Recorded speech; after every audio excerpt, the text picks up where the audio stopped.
nga si Buntis ng mga bagong damit. Wala na kasing magkasya dahil ang laki na ng tiyan ko. Kakainom ko ng bilog, tiyan ko naman ang bumilog. Marami nga akong damit din na hindi ko pa nabubuksan. Check natin yung laman kung may kakasya ba sa akin. Meron kasing hindi ko ka-size kaya pinagpapamigay ko na. Ring at puro mga kaibigan mo na lang yung natitira. Mga plastic pala.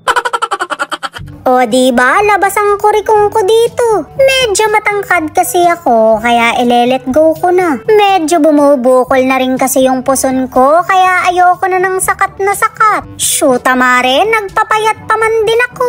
Nung sumarap tuloy ako, kabod na lang akong binuntis. Type ko nga tong escort, kaya imamain ko na. Maganda rin tong terno na very bulaklakin. Yung tipong para kang nasa hardin, pero ako yung bubuyog. Ayoko nito mare, baka maoros na lang ako ng sugar daddy ko.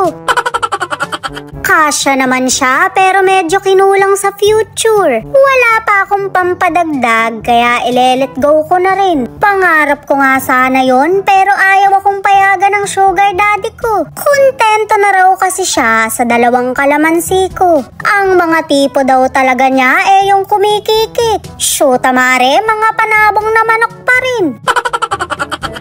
XL nga yung size nito, kaya ipapamigay ko na rin. Nagniningning na naman yung mata ko dahil nakakita ko ng high waist short.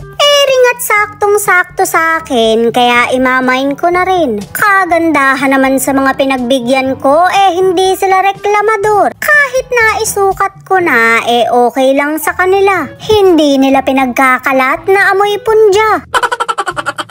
Ang sarap ko pa naman dito, pero hindi kinakaya ng katawan ko. Mukhang maganda lang sa harapan, pero tingnan nyo sa tagiliran. O diba, kabod na lang akong naging buntis. Pero alak lang ang laman yan dahil sa kaiinom ko yan. Ganito rin talaga yung puson ko kapag paparating na yung bisita ko. Darating naman yan siya, ayokong mag-overthink.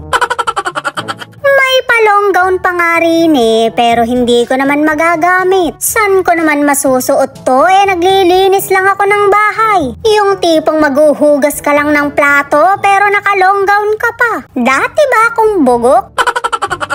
May dress pa nga rin pero hindi ko alam kung paano isuot. Medyo may pa-turtleneck siya kaya hindi bagay sa akin. May leeg naman ako pero ang laki ng mukha ko. Shoota mare, hugis Roblox pa. Maganda nga yung skirt na to, kaya hahanapan ko ng top. Hindi ako nagsusuot nito, pero itatry ko pa rin. May pagkasakang kasi ako, kaya hindi bagay sa akin. Pero wag ka, nagustuhan ko siya. Madali na lang akong makaka-jingle kapag naabutan sa tabing kalsada. Mare, aminin nyo, lasing moments natin yan. Yung tipong pagka may dumaan, mukha ang tatakpan mo. Bahala na yung kifi dyan dahil hindi naman nila mamumukaan. Malay ba nila kung kaninong pawikan yun? Ring mga hindi ko na isusukat. Hindi naman kasi kasya, kaya ipapamain ko na. Lalo naman to, nanuknukan ng haba. Shoota mare, pangkapre na yata rin.